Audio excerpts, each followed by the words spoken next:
যাই, অনেক দেরি হয়ে গেছে। মাকে কখন বলে এসেছি যে তাড়াতাড়ি বাড়ি চলে আসবো খেলে, কিন্তু কত দেরি হয়ে গেল, এখনো বাড়ি পৌঁছায়নি। মা খুব রাগ করবে।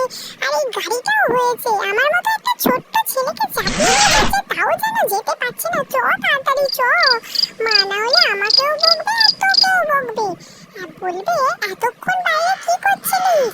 ডুম ডুম টেরেও।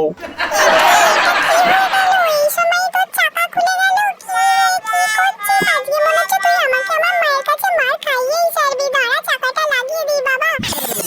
আর ওরকম করিস না, এবার তাড়াতাড়ি বাড়ি চ। আকাশে তো ভালোই মেঘ করেছে, মনে হচ্ছে বৃষ্টি আসবে। Let's go. আমার গাড়ি ঠিক হয়ে গেছে, আমি আমার বাড়ি যাই বাবা। চ সোনা, তাড়াতাড়ি বাড়ি চ। ডুম ডুম টেরেও। না, আজ মনে হচ্ছে মার খাবোই খাবো, আর কিচ্ছু করার নেই। আর কি করতে যাই, গাড়িটাকে আমি এনেছিলাম কি জানি বাবা, আমার কপালটাই খারাপ। এইটাকে না আনলেই হতো আজকে সঙ্গে করে। যাই তাড়াতাড়ি, আবার চাকাটা জোড়া লাগাই বাবা। নে, এই লাস্ট বারের মতো তোর চাকা আমি ঠিক করে দিচ্ছি। এইবারও যদি আমাকে ঠিকঠাক বাড়ি পৌঁছে না দিস, তাহলে তোর খবর আছে বলে দিলু। ওয়ে মেঘ দিখলা গাড়ি লেকে, ওয়ে Let's go. বৃষ্টি